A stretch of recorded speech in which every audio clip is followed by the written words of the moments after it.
BJP अध्यक्ष पद के लिए नितिन नवीन का नॉमिनेशन। कल निर्विरोध चुने जाने पर मिलेगी पार्टी की कमान। 37 नामांकन पत्र दाखिल हुए। नितिन नवीन के नॉमिनेशन में बीजेपी शासित राज्यों के सीएम की मौजूदगी। शाह और राजनाथ भी साथ दिखे। योगी ने प्रस्ताव पत्र सौंपा। बिहार के नेता को पार्टी की कमान मिलना गर्व की बात। बीजेपी सांसद रविशंकर प्रसाद का बयान। बंगाल में एसआईआर ड्राफ्ट लिस्ट से हटाए गए 1 करोड़ से ज्यादा मतदाताओं को दूसरा मौका। सुप्रीम कोर्ट ने दस्तावेज पेश के लिए 10 दिन की दी मोहलत। सुप्रीम कोर्ट का ममता सरकार को निर्देश। वेरिफिकेशन के लिए पर्याप्त स्टाफ उपलब्ध कराना होगा। चुनावी प्रक्रिया में सुरक्षा से न हो खिलवाड़। महाराष्ट्र निकाय में 29 मेयर पदों के लिए कैटेगरी के हिसाब से होगा सिलेक्शन। 22 जनवरी को निकलेगी आरक्षण लॉटरी। मुंबई में मेयर पद को लेकर जारी रस्साकशी के बीच बीजेपी ने नवनिर्वाचित पार्षदों को अगले 10 दिन तक मुंबई से बाहर न जाने के निर्देश दिए। आपात स्थिति में बाहर जाने पर पार्टी को देनी होगी सूचना। मुंबई मेयर पद को लेकर जोड़तोड़ में जुटी कांग्रेस। बीजेपी को रोकने के लिए प्लान बना रही कांग्रेस नेता नसीम खान बोले, बीजेपी को रोकने के लिए सब कुछ करेंगे। कांग्रेस के मनरेगा बचाओ संग्राम पर केंद्रीय मंत्री शिवराज सिंह बोले, कांग्रेस योजना को लेकर झूठ फैला रही। उन्होंने बापू के सत्य की धज्जियां उड़ा दी। राहुल गांधी झूठ की दुकान बंद करे। महाराणा प्रताप की पुण्यतिथि पर पटना में कार्यक्रम का आयोजन। सीएम नीतीश कुमार शामिल हुए, श्रद्धांजलि दी। मंत्री अशोक चौधरी भी रहे साथ। लखनऊ में सीएम योगी ने जनता दरबार लगाए। एक कर लोगों की समस्याएं सुनी। अधिकारियों को जल्द से जल्द समस्या निपटाने के निर्देश।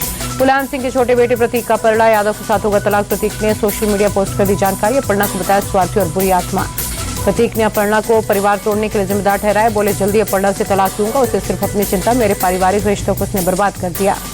करूर भगदड़ मामले में सीबीआई के सामने पेश हुए टीवी के प्रमुख और अभिनेता विजय। दिल्ली स्थित ऑफिस में पूछताछ। कुछ दिन पहले भी सीबीआई के सामने पेश हुए थे। दिल्ली एनसीआर में ठंड के साथ प्रदूषण की डबल मार। कई इलाकों में गंभीर श्रेणी में पहुंचे प्रदूषण का स्तर। आईटीओ इलाके में क्यूआई 434 दर्ज। स्मॉग की मोटी परत छाई। दिल्ली के धौला कुआं इलाके में गंभीर श्रेणी में प्रदूषण। एयर क्वालिटी इंडेक्स 455 दर्ज। ग्रैप 4 लागू।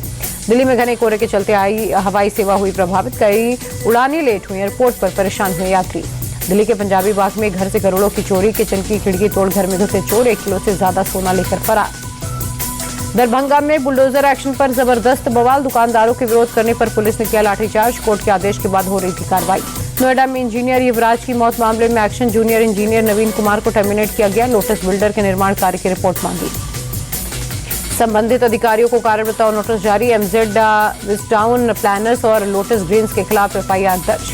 बहराइच में अतिक्रमण के खिलाफ एक्शन। मेडिकल कॉलेज के अंदर बनी अवैध मजार निर्माण को ध्वस्त किया। झांसी टोल प्लाजा पर बेकाबू डंपर का कहर। 2 खड़ी कार को मारी टक्कर। कार के परखच उड़े। टोल कर्मी को भी घसीटा। नोएडा से अगवा छात्र मैनपुरी में बरामद। मुठभेड़ के बाद पुलिस ने छात्र को बचाया। अपहरणकर्ताओं ने मांगी थी 5 लाख की फिरौती।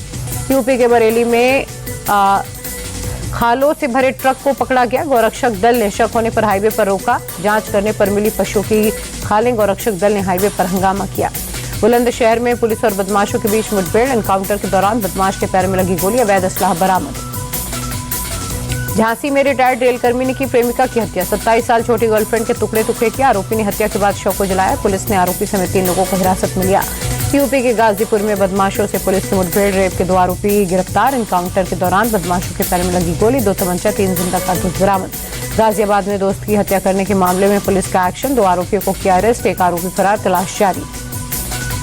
अमरोहा में तेंदुए के आतंक ने ग्रामीणों की परेशानी बढ़ाई। खेतों में काम करने से डर रहे किसान। लाठी डंडे लेकर रात भर पहरेदारी दे रहे। कुशीनगर में खेत में तेंदुआ दिखाई देने के बाद गांव में दहशत। ग्रामीणों ने वन विभाग को दी सूचना। मौनी अमावस्या पर प्रयागराज में हुए हंगामे का सीसीटीवी आया सामने। शंकराचार्य स्वामी अविमुक्तेश्वरानंद का दावा गलत निकला। सीसीटीवी में बैरियर तोड़ते हुए शंकराचार्य का काफिला निकलता दिखा। प्रयाग के माघ मेले में श्रद्धालुओं के आने का सिलसिला जारी। बड़ी संख्या में लोग संगम घाट पहुंचे। आस्था की लगाई डुबकी। राजस्थान के कोटा में हिस्ट्री शीटर के खिलाफ बुलडोजर एक्शन। आदिल मिर्जा के खिलाफ प्रशासन की कार्रवाई। राजस्थान के कोटा में मिला गौवंश का अवशेष। हिंदूवादी संगठन के कार्यकर्ताओं ने किया हंगामा। पार्श्वनाथ कोर्टयार्ड जैन मंदिर के पास मिले थे अवशेष। राजस्थान के झालावाड़ में पशुओं के बाड़े की आड़ में ड्रग्स फैक्ट्री का भंडाफोड़। 2 किलो एमडीएम पाउडर समेत 130 किलो कच्चा माल केमिकल बरामद। उत्तराखंड के रामनगर में बाघ ने शख्स पर किया हमला। सड़क से खींचकर जंगल में उठाकर ले गया। 2 किलोमीटर अंदर मिला दिखाया शव। इलाके में डर का माहौल। शेयर बाजार से विदेशी निवेशकों ने 22,530 करोड़ रुपए निकाले। मार्केट की हाई वैल्यूएशन और कमजोर रुपया गिरावट का कारण।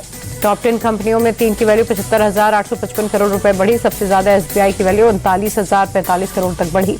इन्फोसिस की मार्केट वैल्यू 31,014 करोड़ बढ़ी। कंपनी का मार्केट कैप 7.01 लाख करोड़ हुआ। इस हफ्ते आएंगे 4 नए पब्लिक इशू। 7 कंपनियां मार्केट में होंगी लिस्टेड। 20 जनवरी को खुलेगा शैडोफैक्स टेक्नोलॉजीज का आईपीओ। इशू के जरिए 1907 करोड़ रुपए जुटाएगी कंपनी। गुजरात के गांधीनगर में नया प्लांट लगाएगी मारुति। 35,000 करोड़ रुपए का होगी निवेश। इस साल आ सकता है एप्पल का पहला फोल्डेबल आईफोन। सितंबर में हो सकता है लॉन्च। फेस आईडी की जगह टच आईडी मिलने की उम्मीद। वेदांता लिमिटेड की सहायक कंपनी ईएसएल स्टील लिमिटेड पर 1,255 करोड़ का जुर्माना। ओडिशा सरकार ने न्यूनतम उत्पादन और डिस्पैच लक्ष्यों को पूरा न करने पर लगाया जुर्माना।